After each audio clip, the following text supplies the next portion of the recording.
They call themselves the Vlka Fenryka, the Wolves of Fenris, and they tell stories of brotherhood forged in ice and blood, of warriors who laugh at death while drinking from the skulls of their enemies, of heroes who embody humanity's savage strength uncorrupted by the weakness of civilization. They speak of honor and loyalty, of codes older than the Imperium itself, of bonds stronger than any other chapter can claim. They don't tell you about the beast that lives inside every space wolf, the genetic flaw that transforms warriors into monsters, the curse that's claimed more brothers than all their enemies combined. They don't speak of the shame of the Wulfen, the horror of feeling humanity slip away as instinct devours reason, the terror of knowing that every space wolf is just one bad day away from becoming the very thing they hunt. If you want to understand what it really means to be a son of Russ, to carry the Canis Helix in your blood, to live knowing that the gene, seed keeping you alive, is also slowly turning you into something that can't be called human anymore, subscribe to this channel as we explore the savage truth behind the Space Wolves legend. KJELL Redmane was born on Fenris to a tribe that measured worth in scars and strength in how many enemies you could kill before the cold claimed you. He was 14 summers old when the Sky Warriors came, descending in ships that roared like thunder to select champions from among the tribes. The trials were brutal.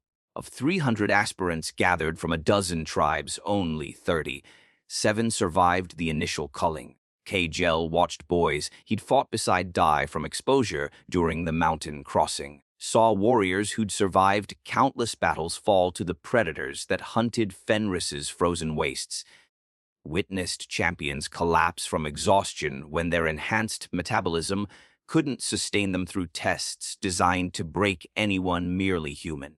He survived through combination of luck, stubborn refusal to die, and willingness to do things the others wouldn't. When food ran short during the third trial, most aspirants tried to hunt despite the blizzard making tracking impossible. KJELL ate the frozen corpse of an aspirant who died the previous night, ignoring the horrified looks from those who still clung to tribal taboos about consuming human flesh. The wolves watching the trials approved. On Fenris, survival matters more than propriety.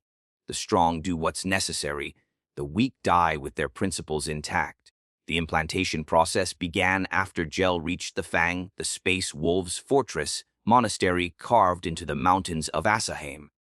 He was stripped, scrubbed clean of the filth accumulated during the trials, and laid on a surgical table where apothecaries and wolf priests waited with tools that looked more like butchery implements than medical instruments. The first implant was the secondary heart. They cut him open without anesthetic. Pain tolerance was part of the test. Screaming was considered acceptable, but begging for mercy meant failure. KJELL felt the apothecaries rooting around inside his chest, felt the alien organ being grafted into place, felt his primary heart flutter and nearly stop as his body tried to reject the foreign tissue. He didn't scream. He ground his teeth until blood ran from his gums, dug his fingers into the surgical table hard enough to leave gouges in the metal, and endured while the Canis Helix rewrote his biology to accept modifications that would kill baseline humans. The Canis Helix, the genetic legacy of Leman Russ, the Primarch who was the Space Wolves' gene father. Unlike the gene, seed of other chapters, the Canis Helix was unstable, aggressive, designed to transform humans into something closer to Russ himself. Warriors who combined space marine enhancement with the savage strength of Fenris's apex predators. But transformation came with cost. The Canis Helix didn't just enhance, it changed, rewrote, corrupted. Every space wolf carried genetic time bomb that could detonate at any moment, turning warrior into beast, erasing personality and reason to leave only hunger and fury. KJELL didn't know this yet. The wolf priests didn't explain the curse during implantation. Better to discover it gradually, to be so thoroughly indoctrinated into the chapter's culture that, by the time you understood what you'd become, you were too committed to care. The implantation process took months. Each organ was installed separately, his body given time to adapt before the next modification. Secondary heart, osmodula to strengthen his bones, biscopia to enhance his muscles, hemastamen to improve his blood, Laramen's organ for instant clotting, catalepsy node to eliminate sleep requirements, preomner to process poison, omophagia to absorb memories through eating flesh. That last one was the first hint of what the Canis Helix actually did. The omophagia allowed space wolves to gain knowledge by consuming their enemies' flesh and neural tissue. KJELL's first experience with this was during a training exercise where he was given the brain of a orc the chapter had killed months earlier. He ate it raw, the tissue still partially frozen from preservation, and as he swallowed, memories that weren't his own flooded his consciousness. Battle, lust, and joy in destruction, the orc's final moments, bleeding out from bolt wounds while trying to reach the enemy that killed it. Fragments of orc language, crude concepts of honor and strength that revolved around violence. But underneath the orc memories, KJELL felt something else. A hunger that went beyond physical need for nutrition. An instinct that whispered he should hunt, should kill, should tear flesh with his teeth instead of weapons because teeth were proper for prey, beasts. The wolf priests called this the beast within, the savage instinct that the Canis Helix awakened alongside the enhanced physical capabilities. They taught that this instinct was strength, that embracing your inner beast made you better warrior, that the space wolves' effectiveness came from their willingness to unleash savagery that other chapters suppressed. They were lying. Not about the effectiveness. The space wolves were undeniably excellent warriors. But about the beast being controllable, about the instinct being merely tool rather than threat, about every wolf being capable of maintaining balance between man and monster. The truth was darker. The Canis Helix was genetic flaw that Leman Russ had either accepted as necessary cost or failed to eliminate from his gene seed. Every space wolf carried it. Every space wolf felt the beast growing stronger as they aged. And every space wolf knew brothers who'd lost the internal battle, who'd transformed into Wulfen, monsters that retained space marine strength but lost space marine reason. KJELL learned this truth gradually, through experience rather than instruction, during his first real combat as a Bloodclaw, the lowest rank in the space wolves, reserved for recently transformed aspirants still learning to control their enhanced aggression. He felt the beast wake fully for the first time. The enemy was orc warband attacking an imperial settlement on a world designated only as Fenris Tertius 7. The space wolves responded with single great company, about 100 space marines supported by chapter serfs and equipment. KJELL was assigned to Bloodclaw pack led by a wolf guard named Gunnar Blackmane, veteran of 2 centuries who'd killed more orcs than KJELL had years of life. The battle began with orbital drop pod assault. KJELL descended in pod with 9 other Bloodclaws, all of them howling as atmospheric entry rattled their teeth and their enhanced metabolism flooded their bloodstream with combat stimulants. The pod impacted in center of orc encampment, doors blowing open with explosive charges that sent shrapnel through greenskin bodies. KJELL emerged with chainsword screaming and bolt pistol barking, killing with mechanical precision taught through endless training. He was Space Marine, enhanced warrior designed for this exact purpose, and combat should have been simple execution of tactical doctrine. But the Canis Helix had other plans. As orc blood sprayed across his armor, as the stink of greenskin musk filled his nostrils despite his helmet's filtration, as the sounds of battle drove his enhanced senses into overdrive, something inside KJELL woke fully. The beast. It started as heightened awareness. Every sound became distinct. Bolt rounds impacting flesh, orcs roaring battle, cries in their brutal language, his pack mates howling as they killed. Every smell became intense. Blood and gun oil and ozone from plasma discharges. His vision sharpened, picking out targets through the chaos with predatory clarity. Then the hunger hit. Not physical hunger for food, but deeper need. The beast wanted to hunt, wanted to chase, wanted to tear enemies apart with his teeth because chainsword was too distant, too civilized, too far from the primal act of killing with your own body. KJELL resisted. His training insisted he maintain discipline, follow doctrine, fight as space marines should. But the beast was strong, had been growing stronger with each implanted organ, and combat was its natural territory where it could justify itself through results. So KJELL compromised. He holstered his bolt pistol, activated his chainsword, and charged the nearest orc with howl that was more animal than human. The orc tried to respond, but KJELL was faster, stronger, enhanced beyond anything greenskin biology could produce. His chainsword tore into orc flesh, chain, teeth chewing through muscle and bone, alien blood fountaining in arcs that painted his armor red. But the beast wasn't satisfied. Wasn't nearly satisfied. Chainsword was still too distant, too mechanical, so when the next orc appeared, KJELL dropped his chainsword entirely and attacked with his armored fists, pulverizing Greenskin's skull with blows that shattered his own knuckles before his enhanced healing repaired the damage. And when that still wasn't enough, when the beast demanded more direct connection to prey, KJELL's helmet seals opened, and he bit into the orc's throat, his enhanced teeth, already showing early signs of the Canis Helix's modifications, tearing through thick greenskin hide to reach the major arteries beneath. Orc blood filled his mouth, hot and bitter and wrong in ways that should have triggered gag reflex. But the beast loved it, reveled in the taste of enemy blood, in the act of killing with teeth like the Wolves of Fenris killed their prey. KJELL came back to himself moments later, standing over dead orc with blood covering his face and the horrified stares of his pack. Mates focused on him. He'd lost time, couldn't remember killing the orc in his jaws, couldn't account for the 3 other greenskin bodies nearby that showed signs of being torn apart by someone who'd abandoned weapons entirely. Wolfguard Gunnar approached, his ancient power armor scarred by centuries of combat. His voice carried through the vox with mixture of approval and warning. The beast is strong in you, young pup. Good. You'll need that strength in battles to come. But remember, we are wolves, not rabid dogs. The beast serves us, we don't serve it. Lose that balance and you become Wulfen, and Wulfen don't return from the curse. KJELL wanted to argue that he'd been in control, that he'd chosen to embrace the beast tactically.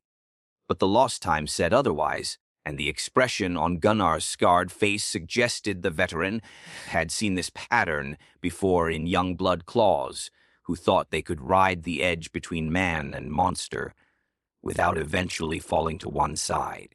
The battle continued for 3 more days. By the end, the orc warband was exterminated and KJELL had 17 confirmed kills. He'd also lost time 3 more occasions, coming back to awareness surrounded by dead enemies and his pack, mates looking at him with expressions that mixed respect for his effectiveness with concern about how he was achieving it. The return to the Fang should have been triumph.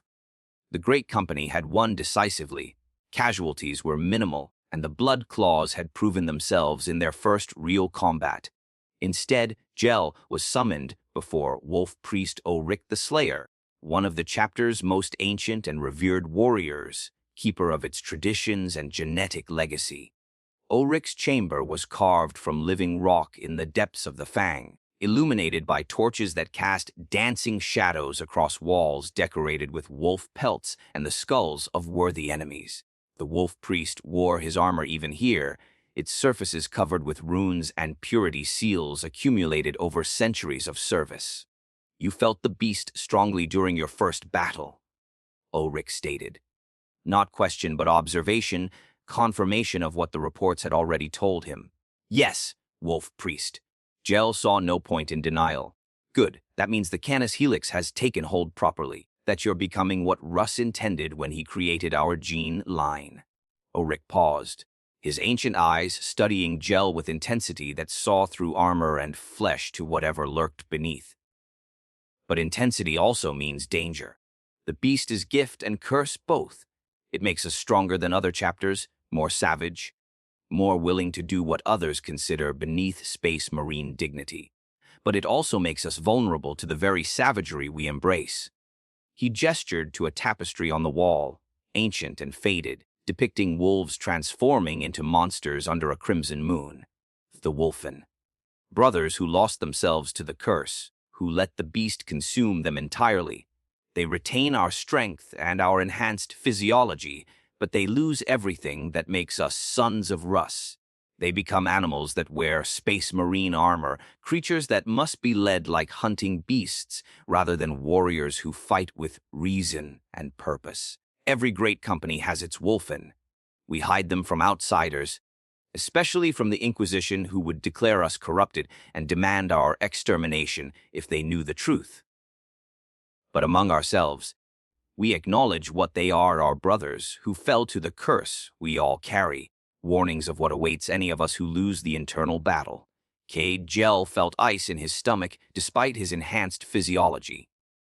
Will I become Wulfen, wolf priest? Maybe, maybe not. The curse strikes unpredictably. Some blood claws transform within years of implantation. Others serve for centuries before the beast finally wins. A few, very few, master the balance and serve until death claims them through combat rather than curse. We can't predict which you'll be. We can only watch and teach and hope that when the beast grows too strong, you have enough will left to face it down. The wolf priest leaned forward. You lost time during the battle, killed in ways you don't remember. That's the beast taking control, operating your body while your consciousness steps aside.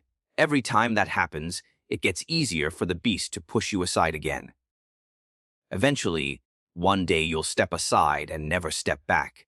You'll be gone, and only the beast will remain, wearing your body like uncomfortable suit until even your form changes to match what you've become inside. What do I do to prevent it? Fight. Constantly. Never surrender to the easy comfort of letting the beast handle difficult situations. Never give it an inch of ground. The moment you start thinking just this once, just this battle, I'll let it take over because that's tactically optimal. That's the moment you begin losing. Because it's never just once. It's always the beginning of a slide that ends only when your Wulfen and your brothers have to decide whether to put you down or chain you in the kennels beneath the Fang. Ulrich stood, towering over KJELL despite the younger wolf's enhanced size. You're strong, pup. The Canis Helix took hold well, and you survived what kills most aspirants. But strength isn't enough. You need will. Need discipline. Need to remember every day that you're man pretending to be wolf, not wolf pretending to be man. Forget that distinction and you'll discover that transformation is easier than you imagine and harder than you'll ever want to reverse. KJELL left the audience with knowledge that poisoned his pride in becoming Space Wolf. He'd thought surviving the trials and implantation meant he'd achieved something worthy, that he'd earned place among the Emperor's finest warriors. Instead, he'd learned he'd been infected with genetic disease that would slowly transform him into monster, unless he maintained perfect psychological balance for however many decades or centuries he survived. The years that followed were constant battle, not just against external enemies. Though there were plenty of those, and the space wolves fought with savage enthusiasm that other chapters considered excessive. But against the beast inside that wanted control, that whispered that letting it steer would make combat easier, would make him more effective, would satisfy hungers he didn't fully understand. KJELL was promoted from Bloodclaw to Grey Hunter after a decade of service. The promotion should have been milestone, acknowledgement that he'd matured beyond youthful aggression into reliable warrior. Instead, it felt like Pyrrhic victory. He'd survived a decade without becoming Wulfen, but he'd also spent that decade feeling the beast grow stronger, more insistent, harder to suppress when combat brought out its worst instincts. He lost pack mates to the curse during this period. Sven Iceheart transformed during battle against chaos cultists, his humanity fleeing in middle of combat as the beast seized control completely. One moment he was competent space marine executing tactical maneuvers. The next he was monster that turned on his own brothers. Unable to distinguish friend from enemy when the curse fully manifested, they had to kill him.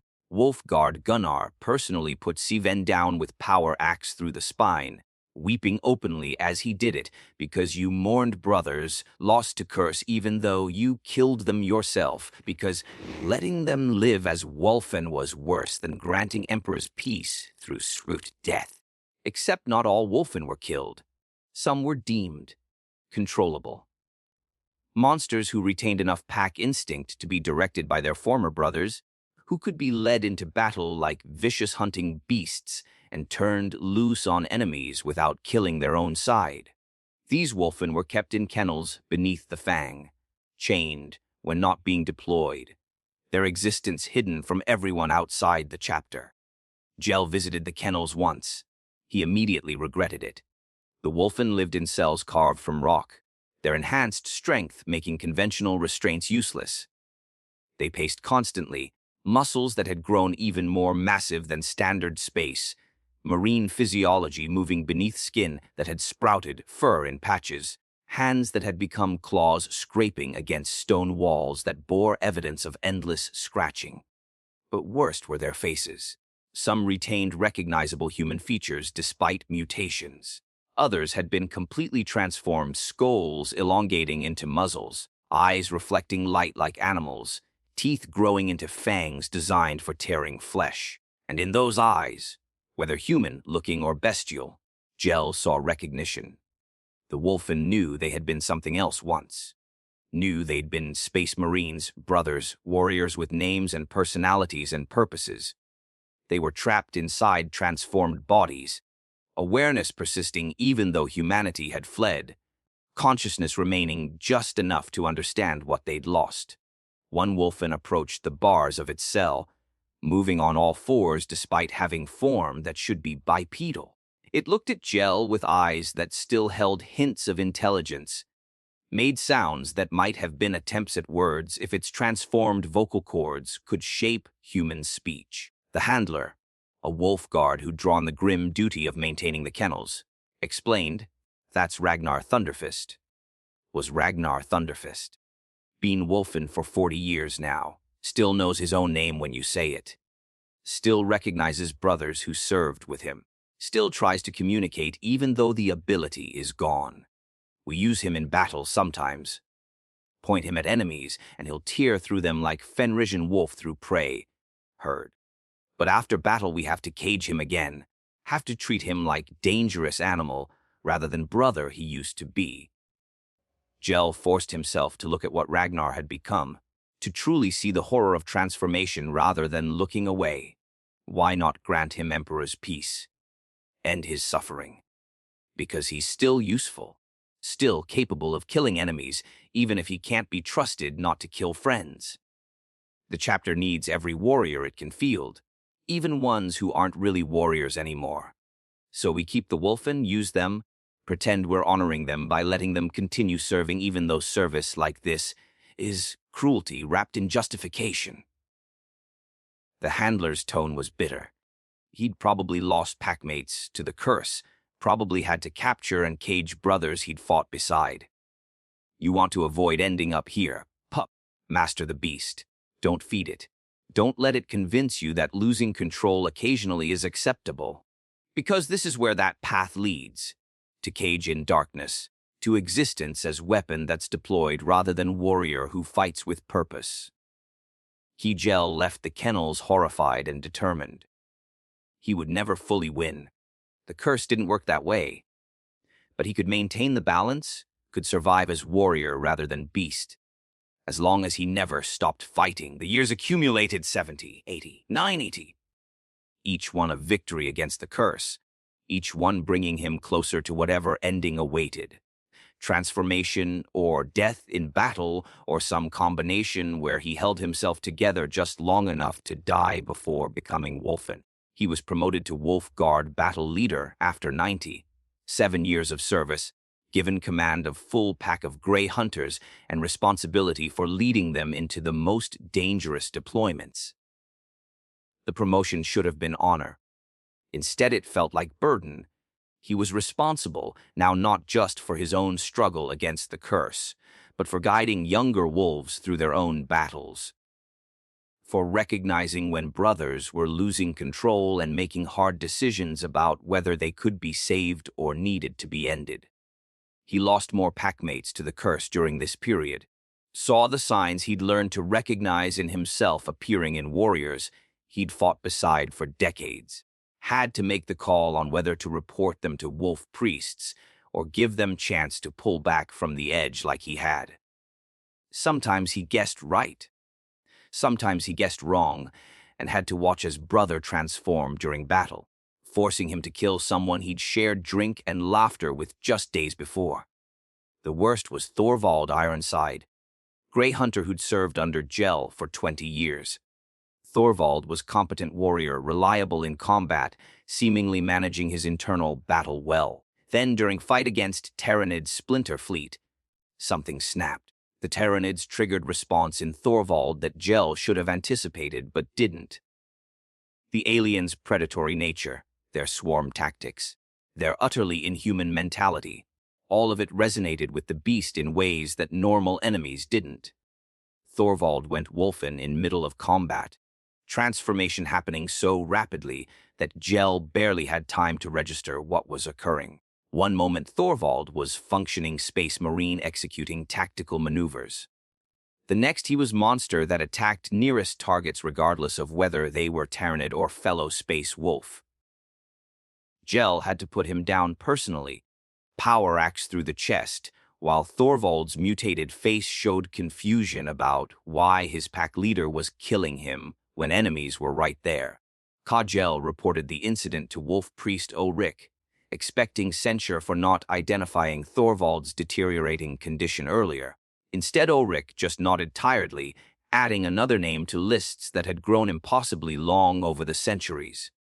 "You can't save them all," Ulrich said. "Can't even save most. The curse claims who it claims. All we can do is fight it individually and hope we hold together long enough to serve before transformation forces difficult choices." "Is there no cure?" KJELL asked, though he knew the answer. "Nothing that can eliminate the flaw from our gene seed. If there was, don't you think we'd have found it in 10,000 years? The flaw is integral to what we are. Remove it and we stop being space wolves. Become just another codex, compliant chapter without the savage edge that makes us valuable. The Imperium accepts our curse because our effectiveness justifies it. We accept it because refusing would mean acknowledging that our existence perpetuates suffering that serves no purpose except maintaining our identity. The truth, which no one speaks officially, is that the curse is feature rather than bug. Leman Russ designed us this way, deliberately accepted the Wulfen transformation as cost of creating warriors savage enough for the wars he foresaw. He knew some of his sons would be lost to the beast. He considered it acceptable price for combat effectiveness the Canis Helix provides. We're living weapons, KJELL, designed to kill efficiently and die dramatically.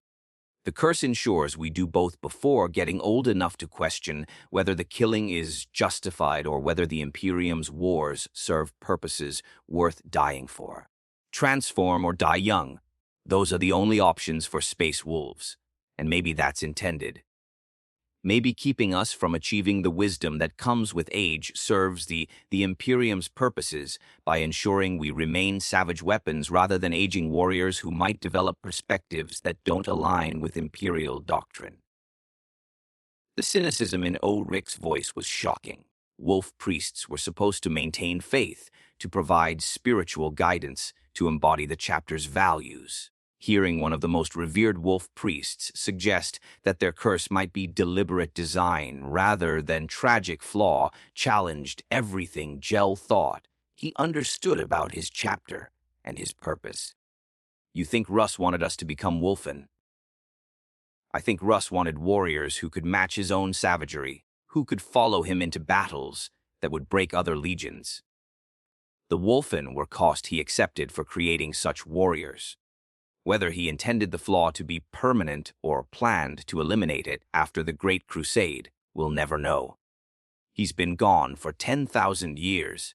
Whatever his intentions, we're left with legacy that claims brothers constantly and can't be eliminated without fundamentally changing what we are. So we maintain traditions that channel the beast, create outlets for aggression, tell ourselves that embracing our savage nature makes us stronger. And maybe it does. We're undeniably effective warriors. But effectiveness purchased with curse that transforms us into monsters seems like poor bargain when examined honestly. Problem is, we're too committed to turn back now. Our entire identity is built on being savage, being wild, being willing to unleash beasts that other chapters suppress. Admitting the cost is too high would mean admitting 10,000 years of service were mistake. KJELL left that conversation with worldview fundamentally altered.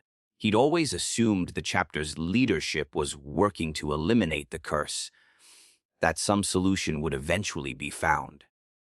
Learning that leadership might consider the curse acceptable, even intended, meant accepting that his struggle was potentially endless, that no cure would ever come because cure would eliminate what made space wolves distinct. But what choice did he have except to continue?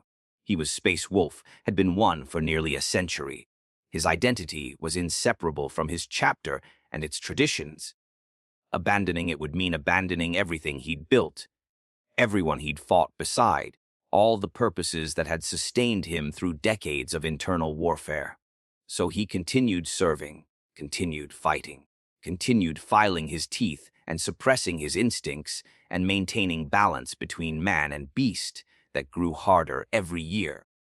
The crisis came during his 100th year of service. Century mark should have been celebration. Very few space wolves survived that long without transforming or dying in combat. Instead, it became a moment when accumulated stress of centuries spent fighting himself finally broke something fundamental. The breaking happened during routine combat operation against chaos cultists on a world that wasn't even important enough to have a proper name. The mission should have been simple: eliminate cult, purify contaminated sites, move on to next threat. Standard work for space wolves, easily within capabilities of KJELL's pack. But during the fighting, something snapped. Not in enemy, not in mission parameters, in KJELL himself.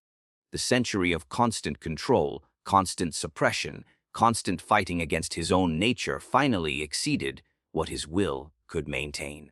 The beast surged, not gradually but instantly, seizing control with force that overwhelmed resistance KJELL barely realized he was no longer capable of offering.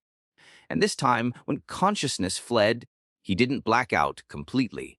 Instead, he watched from inside his own head as the beast operated his body, killing with savage efficiency that would have been beautiful if it weren't so terrifying. His pack tried to calm him, to talk him down, to use bonds of brotherhood to reach through bestial fury. But the beast didn't recognize brotherhood, didn't acknowledge loyalty or tradition or any of the social structures that made space wolves more than just murder machines in power armor. It only recognized prey, and everything that moved was prey. KJELL watched helplessly as his own hands changed now, fingers elongated into claws, knuckles sprouting fur, reached for his packmate's throat. Watched as brother he'd fought beside for decades looked into his eyes and saw no recognition, no humanity, just hunger and fury. His packmate defended himself, but hesitated because this was his battle leader, his friend, his brother who'd saved his life multiple times. The hesitation was fatal. KJELL's transformed hands closed around his throat, armor seals giving way under strength that exceeded even Space Marine norms, neck snapping with sound like gunshot. The kill brought the beast satisfaction that leaked into KJELL's trapped consciousness. He felt its joy at successful hunt, its pleasure in the taste of blood that filled his mouth. When had he bitten down? When had his teeth grown into full fangs now, pierced through his packmate's throat? The rest of the pack reacted with trained precision. They'd practiced this scenario, had drilled on protocols for when packmate went Wulfen and needed to be put down. Bolt pistols came up, targeting solutions calculated in fractions of seconds, fingers tightening on triggers. but hesitation saved KJELL where it had doomed his victim. These were his brothers, his packmates, men he'd led for years. Killing him meant acknowledging complete failure of bonds they'd built, admitting that century of brotherhood counted for nothing against genetic curse they all carried. So instead of shooting to kill, they shot to disable. Bolt rounds shattered his legs, his arms damaged his armor's systems. Pain flooded through the beast's consciousness, so intense it shocked KJELL's awareness back to the surface. He came back to himself lying in pool of blood that was mixture of his own and his murdered packmates, his body ruined by bolt wounds, his hands still transformed into claws covered in familiar blood. Around him stood his pack, their weapons trained on him, expressions mixing grief and fury and desperate hope that their battle leader could somehow be saved. KJELL, one of them, Jarl, Grey Hunter who'd served under him for 40 years, spoke carefully. "Are you back? Are you in control?" Was he? KJELL tried to assess honestly. The beast had retreated after the pain drove it back, but it wasn't gone, was never gone. It waited for another opportunity, another moment of weakness, another chance to seize control and finish what it had started. "I'm here," KJELL managed, his voice distorted by fangs that hadn't been there hours ago. "But I won't be for long. The beast still, it's too strong now. I've been fighting it for a century and I'm losing." Today proved that. Killed Thorvald. His dead packmate's name brought fresh wave of horror. "We'll kill more if I don't end this. We can get you back to the Fang." Jarl insisted. "Wolf priests can help, can." "Can what?" "Lock me in kennels with the other Wulfen. Use me as weapon, beast they deploy when they need something particularly savage." "I've seen what that existence means, brother. I won't accept it. Won't let my last contribution to the chapter be as monster wearing my name." KJELL forced himself to sitting position despite his shattered legs, despite the pain that would have incapacitated baseline human. "Grant me Emperor's peace. Do it now, before the beast comes back. Let me die as Space Wolf, as warrior, as your battle leader. Don't force me to end my service as Wulfen, who doesn't remember your names or understand what we meant to each other." The pack stood in terrible silence. Orders were clear. Wulfen were to be subdued and returned to the Fang if possible. But KJELL wasn't fully transformed yet, still retained enough humanity to make request that was simultaneously reasonable and impossible. "I can't," Jarl finally said. "You're our leader. Can't just execute you because you had moment of weakness." It wasn't moment. It was culmination of centuries spent losing gradual battle. "Today was just the day I finally lost completely. Tomorrow I'll lose again, or next week, or during next battle. But I will lose, and when I do, I might kill more than just one packmate before you stop me. How many of our brothers' deaths will you accept trying to save me?" The question had no good answer, but it forced confrontation with reality that comfort and hope wanted to deny KJELL was gone, or going to go inevitably. Trying to save him meant risking others. Ending him meant killing brother who'd served faithfully for century. Both choices were terrible. Both were necessary. Both were consequences of curse that every space wolf carried and every space wolf pretended they could individually overcome through superior will or faith or dedication. The decision was made by Vox communication with Wolf Lord Ironhide, commander of the great company KJELL served in. Ironhide had known KJELL for decades, had witnessed his struggle, had lost his own brothers to the curse too many times to maintain illusions about what was happening. His orders came through clear and final. Grant him the wolf's peace. Let him die as warrior before the beast takes him completely. Mark his deeds in the sagas. Remember him as he was, not as what he would have become. Jarl received the order with expression like he'd been gut-punched. But he was Space Wolf, trained to do necessary things regardless of personal cost. He raised his bolt pistol, aimed it at KJELL's head, paused for a moment to meet his battle leader's eyes one final time.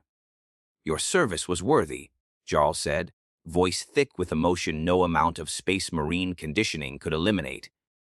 "Your struggle was noble. Your ending is merciful. The Allfather welcomes you to his hall, where the beast can't follow and battles are glorious rather than tragic. KJELL nodded acknowledgement.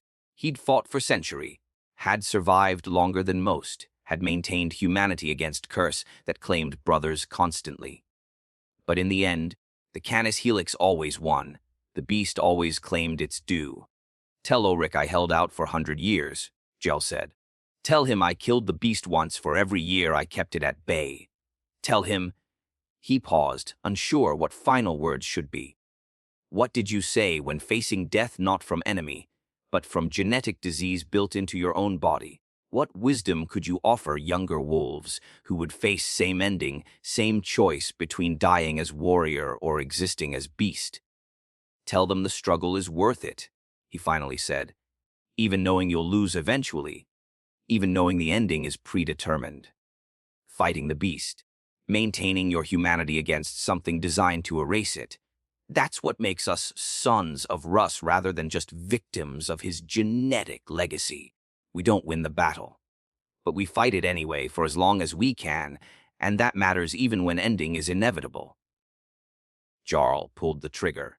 The bolt round entered KJELL's skull and detonated, ending century of service and struggle in fraction of second.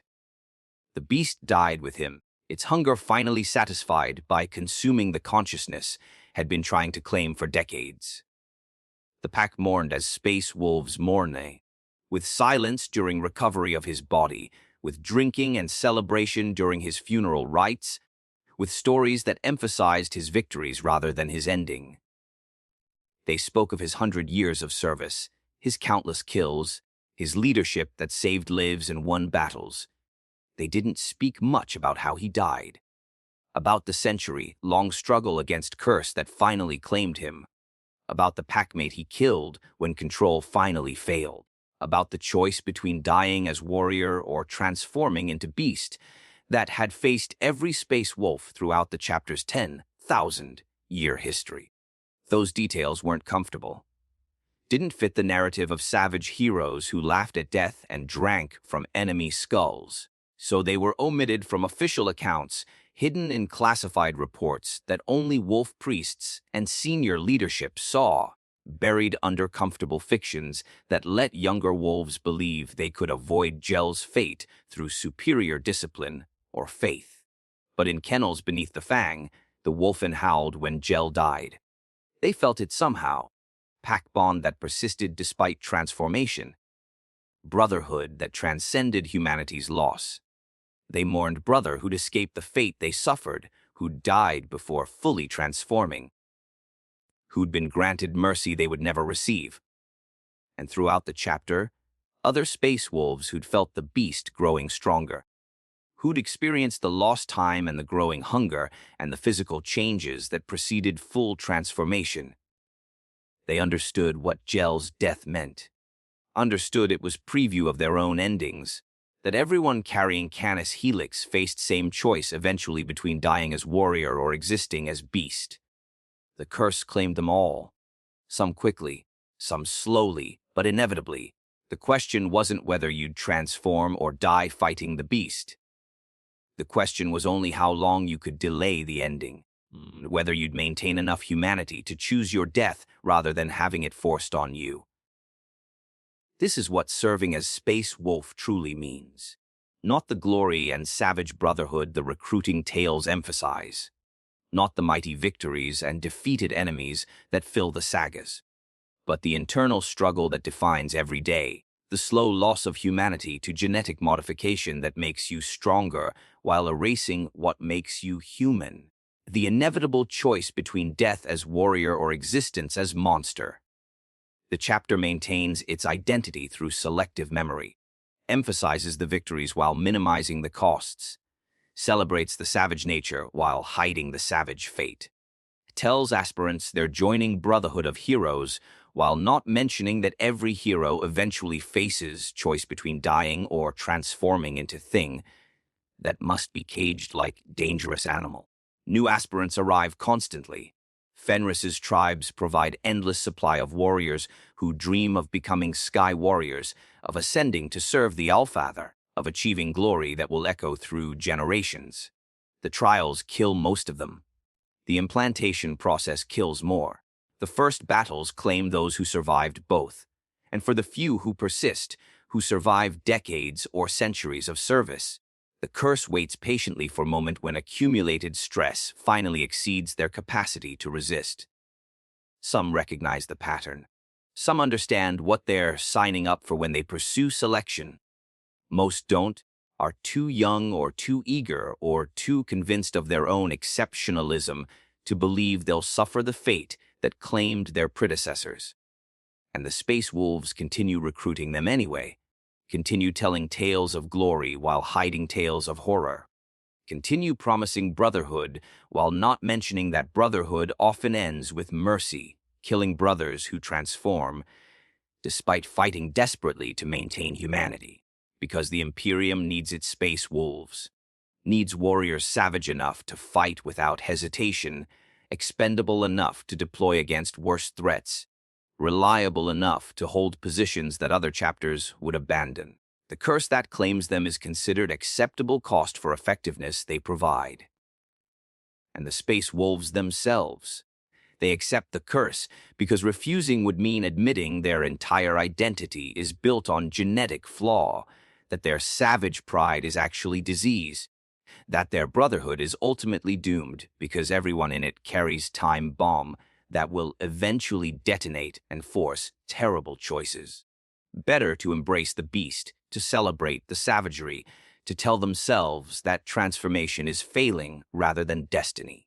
Better to believe that some Space Wolves master the curse through superior will, even though evidence suggests that everyone either dies in combat or transforms eventually. That mastery is myth maintained to give younger wolves hope that serves no purpose except making them fight harder before inevitable ending. In the kennels beneath the Fang, the Wulfen continue their existence, pacing in their cells, scratching at stone walls, making sounds that might be attempts at words if their transformed anatomy could shape human speech.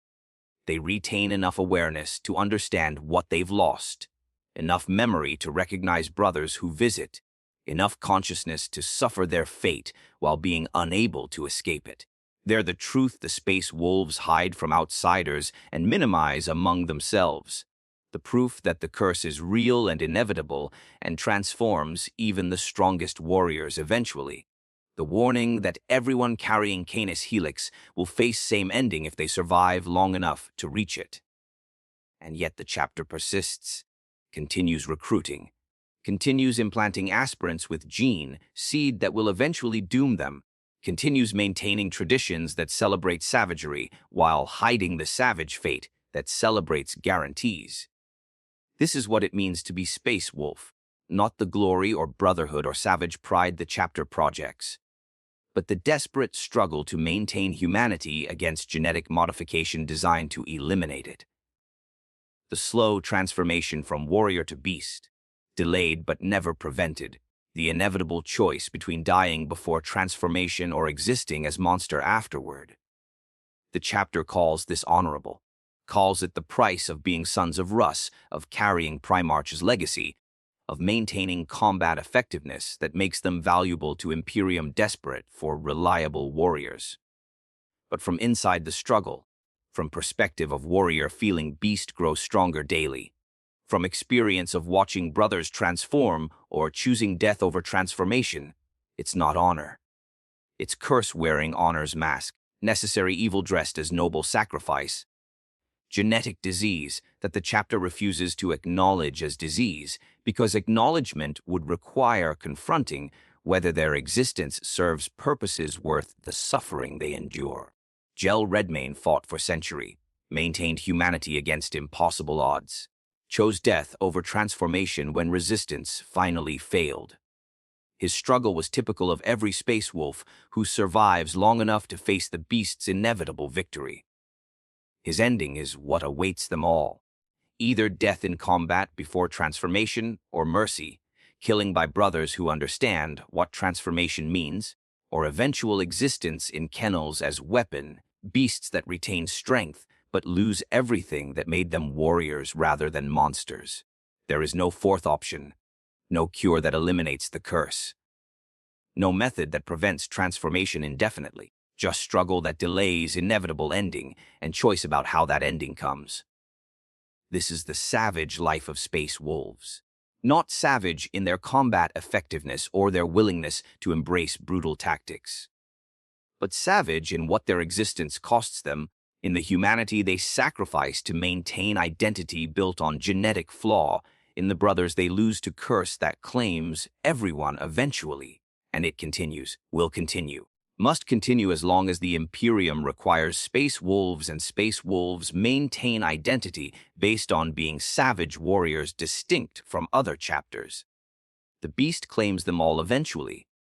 The only question is how long they can delay it and whether they maintain enough control to choose how they meet their ending. In the grim darkness of the 41st millennium, there is only war. And for the space wolves, there is also the beast within, waiting patiently for a moment when century-long resistance finally fails and transformation becomes inevitable. This is what they don't tell aspirants. This is what the sagas don't sing about. This is the truth behind the savage pride.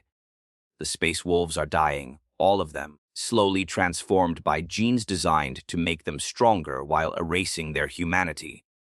They die as warriors if they're lucky, or transform into beasts if they're not, or exist in kennels as weapons if they survive transformation but remain controllable enough to deploy. There is no glory in this ending.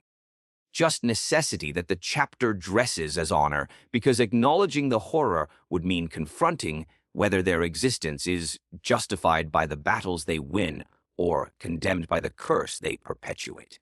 And so the cycle continues. Aspirants recruited, implanted, transformed into space marines who will spend their service fighting internal battle that matters more than any external enemy. Brothers lost to curse that claims everyone eventually. Warriors choosing death over transformation, or surviving transformation but losing everything that made them worthy of brotherhood. Forever, or until the chapter finally acknowledges the cost exceeds any benefit their savage nature provides, or until the Imperium decides that space wolves' effectiveness no longer justifies overlooking the genetic flaw that makes them dangerous to themselves and potentially to their allies. But neither seems likely. So the space wolves continue their savage existence, fighting external enemies while battling internal curse, maintaining brotherhood while knowing brotherhood ends when transformation forces brothers to kill each other or cage each other as beasts. This is what it means to be son of Russ. This is the price of carrying Canis Helix. This is the savage life of space wolves in Warhammer 40K. Not noble, not glorious. Not the heroic saga the chapter tells itself. Just necessary horror that continues because alternatives are worse, or because acknowledging horror would require changes the chapter refuses to make, or because savage pride is easier to maintain than confronting savage reality that pride is built on genetic curse that claims everyone who carries it. The beast wins eventually, always wins. The only choice is how long you delay it, and whether you die as warrior or exist as monster once resistance finally, inevitably fails. D not become Wulfen. Would not lose himself to curse. Would maintain humanity through sheer, well, even as genetic modification tried to erase what made him human. But determination alone wasn't enough. The Canis Helix didn't care about will or dedication. It continued its work regardless, slowly transforming him in ways both obvious and subtle. His senses grew sharper, his instincts more animalistic, his thoughts during combat increasingly dominated by predatory calculation rather than tactical analysis. His teeth continued growing, requiring regular filing to prevent them from becoming obvious fangs. Hair grew thicker across his body, patterns suggesting fur rather than normal human hair. His sense of smell became so acute that he could track individuals by scent alone, follow blood trails hours old, identify emotions through pheromones that baseline humans couldn't consciously detect. And the hunger. Always the hunger. Not for food. His enhanced metabolism made him eat constantly anyway. But hunger for hunt, for chase, for the act of bringing down prey through superior speed and strength rather than superior firepower and tactics. Every space wolf felt this. They all carried the curse, all struggled against transformation, all knew that service in the chapter meant accepting slow degradation of humanity in exchange for combat effectiveness that other chapters couldn't match. Some handled it better than others. Wolf lords who'd served for centuries developed coping mechanisms, ways to acknowledge the beast without surrendering to it, methods for satisfying its demands without losing themselves completely. They hunted the beasts of Fenris between campaigns, organized ritualistic combats where they could unleash controlled savagery in safe environment, maintained traditions that channeled their aggression into acceptable outlets. But even these methods weren't perfect. Even wolf lords eventually faced the choice between becoming Wulfen or dying in combat before the curse claimed them. The chapter's leadership turned over rapidly compared to other chapters. Not because space wolves were less competent, but because those who rose to leadership tended to be older, and age meant the Canis Helix had more time to corrupt them. Some sought death in battle when they felt transformation approaching. KJELL witnessed this himself when Wolf Lord Grimmer Drakeslayer, veteran of 300 years, announced that he would personally lead final assault against particularly well-defended Chaos Fortress. Everyone understood what he was really saying, that he felt the beast winning, that he was choosing death as warrior over transformation into Wulfen, that he was spending his remaining humanity in service rather than letting the curse claim him. Grimmer died as he intended, torn apart by Chaos Space Marines after killing dozens of them.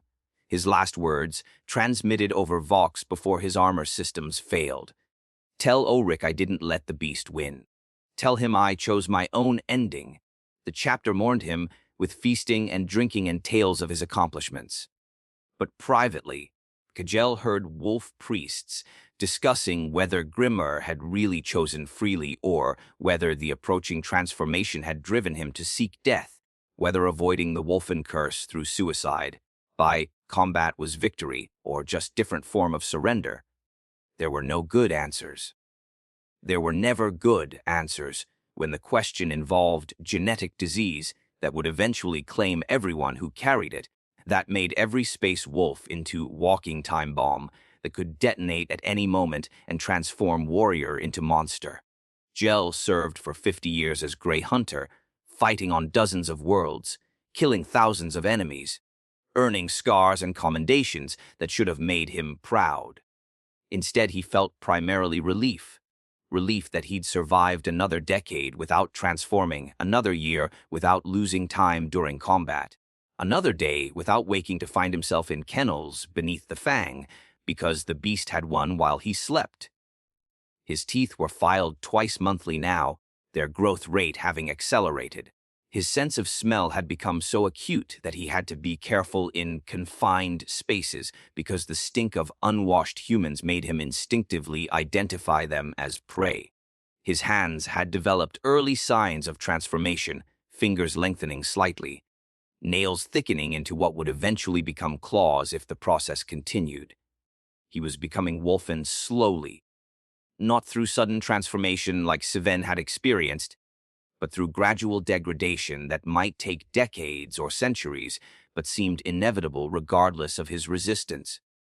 And yet the chapter called this acceptable, called it the price of being sons of Russ, of carrying Primarch's genetic legacy, of maintaining fighting traditions that made space wolves feared across the galaxy.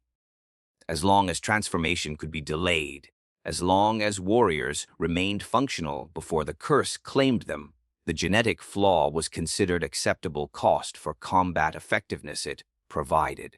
KJELL was promoted to Wolf Guard after 63 years of service. The promotion came with new armor, new weapons, new responsibilities, leading younger wolves who were just beginning to understand what the Canis Helix would eventually do to them. He tried to prepare them, tried to explain the reality of the curse in ways the wolf priest's formal instruction didn't cover. Told them about the beast and the lost time, and the growing hunger that would never be satisfied. Warned them about the Wulfen in the kennels, about brothers who'd lost themselves despite being strong and skilled and dedicated. Some listened. Most didn't. They were too young, too confident, too convinced that they would be the exception, the wolf who mastered the curse through superior will or discipline or faith. KJELL had thought the same at their age. Now, with 60, 3 years of fighting the beast behind him and potentially centuries more ahead, he knew that no one truly mastered the curse. You just delayed it, survived it, hoped that combat would kill you before transformation made death necessary. The closest he came to losing completely happened during campaign against Dark Eldar raiders. The Xenos had been attacking Imperial worlds on the edge of Segmentum Obscurus, capturing humans for their twisted purposes, leaving devastation that demanded response. The Space Wolves deployed entire Great Company to hunt the raiders through the webway breach they'd been using to access Imperial space. It was dangerous strategy. Fighting Dark Eldar in their own territory gave them every advantage. But the Space Wolves had never been cautious, and the insult of Xenos raiding worlds under Wolf Lord's claimed protection demanded direct retaliation. KJELL led a pack of Grey Hunters into the webway, following Dark Eldar who'd fled after failed raid. The transition from real space to webway was disorienting. Reality became fluid. Physical laws stopped being reliable. Time and distance became negotiable concepts rather than fixed constants. The Dark Eldar ambushed them in section of webway that didn't exist according to rational physics. Space folded. Directions became meaningless. The pack found themselves separated despite remaining within visual range of each other. And in the chaos of impossible geometry and Dark Eldar attacks, KJELL felt the beast surge, not gradually as it usually did during combat, but instantly and completely, taking advantage of his disorientation to seize control while his conscious mind struggled to process what was happening. He lost time. Hours of it, maybe days. Temporal measurement became meaningless in the webway. When awareness returned, he was covered in Xenos blood, his armor shredded by close combat that should have been impossible for Space Marine to survive, surrounded by Dark Eldar corpses that had been literally torn apart. His pack mates were gone. His Vox was damaged. He had no clear memory of how he'd gotten to his current location or what had happened to his brothers. KJELL tried to retrace his steps, but the webway's fluid nature made that impossible. Tried to call for extraction, but his damaged Vox couldn't reach across whatever distance separated him from the Great Company.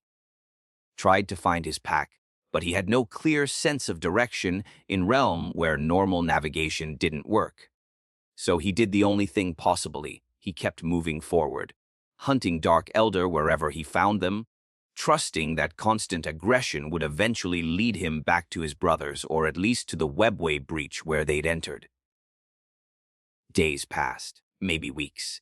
Temporal perception failed completely in the webway's impossible spaces.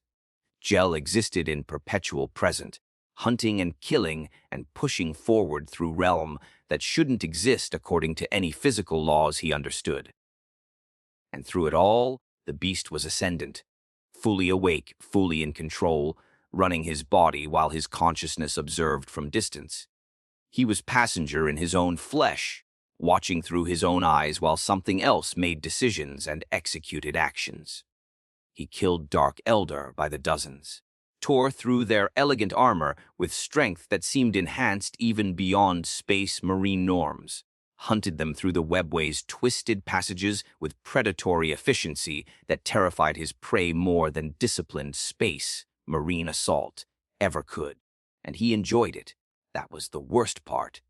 The beast's satisfaction leaked through into his consciousness, letting him feel the joy of hunt and kill, the pleasure of satisfying instincts that civilization usually suppressed. He was supposed to hate losing control, supposed to fight to reclaim himself. Instead, he was reveling in freedom from constraints that had held him back for 60 years. KJELL came back to himself standing over a pile of Dark Eldar corpses, his armor so damaged it was barely functional. His weapons lost somewhere, in the killing that he couldn't remember. He was more beast than man at that moment, more instinct than reason, teetering on edge of complete transformation into Wulfen that would make recovery impossible.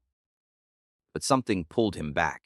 Maybe survival instinct, recognizing that full transformation would mean the great company would kill him when they found him.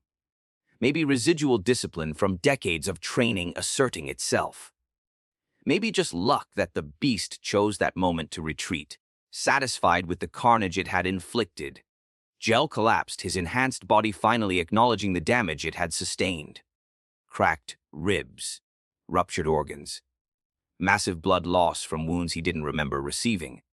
His healing factor was working overtime, consuming his body's reserves at rate that should have killed baseline human from simple metabolic failure.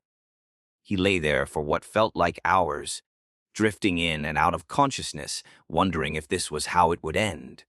Not in glorious combat against worthy enemy, but alone in the webway, his body giving out after the beast had driven it beyond its limits.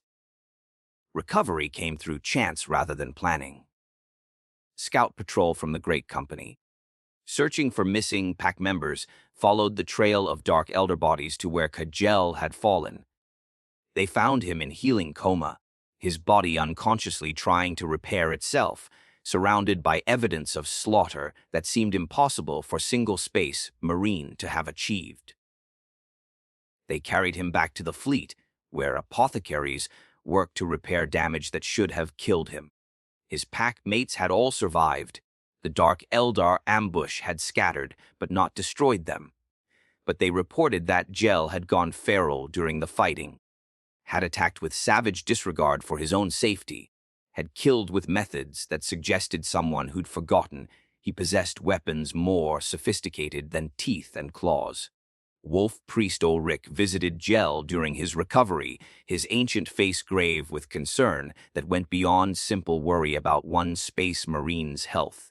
"You went Wulfen in the webway," Ulrich stated. Not question but conclusion drawn from evidence and testimony. "Lost yourself completely for days or weeks. Came back, which is rare. Most who fully transform don't return. But you came back wrong. Came back damaged in ways that don't show on body, but might be terminal for your humanity." KJELL tried to argue that he'd been in control, that he'd just adapted tactics to suit the webway's weird environment. The words felt like lies even as he spoke them. "You enjoyed it," Ulrich said, cutting through the denial with brutal honesty. "Felt the beast's pleasure when you killed, reveled in freedom from discipline and doctrine. That's the real danger of the curse. Not that it transforms your body, but that it makes transformation feel good, makes you want to surrender, because surrender is easier than constant fighting, because letting the beast steer is more satisfying than maintaining human identity. You're at crisis point, KJELL Redmane. Next time you fully transform, you might not come back. Might decide you prefer being beast, or might damage yourself so thoroughly that returning becomes impossible. We can't have Wolfguard who lose control unpredictably. Can't trust you to lead younger wolves when you're barely maintaining control yourself." "What are you saying?" KJELL asked, though he suspected he knew. "3 options. First, you can go to the kennels voluntarily, accept that you've lost the internal battle, and spend your remaining existence as Wulfen that we deploy as weapon rather than trust as warrior. Second, you can seek death in combat, follow Grimma's example, and spend yourself in service before the curse claims you completely. Third, you can fight, harder than you've ever fought, to reclaim control and maintain it long enough to prove you're still more man than beast. And if the third option fails, then one of your brothers will grant you Emperor's peace before you fully transform. Better quick death from friend than existence in kennels, being used as beast weapon until injury or age finally ends your suffering." KJELL chose the third option. He would fight, would reclaim control, would prove that 63 years of service hadn't been prelude to inevitable transformation, but rather training for the real battle. The internal struggle to remain human despite carrying genes designed to transform him into monster. The fight was harder than any external combat he'd ever faced. The beast didn't want to retreat. Didn't want to surrender control it had claimed in the webway. It whispered that transformation was natural, that accepting it would mean freedom from constant struggle, that becoming Wulfen fully meant no longer having to resist what he was becoming anyway. KJELL fought it through meditation, through discipline, through sheer stubborn refusal to surrender. He denied the beast during training, maintained control during combat despite the hunger for blood and hunt. He filed his teeth daily despite their accelerating growth. He submitted to inspections from wolf priests who checked for signs of advancing transformation. Slowly, over months and years, he reclaimed himself. The beast didn't disappear. It never would, was part of his genetics in ways that couldn't be excised. But it retreated to manageable level, no longer constantly pressing for control but content to wait for moment when KJELL's guard dropped. He will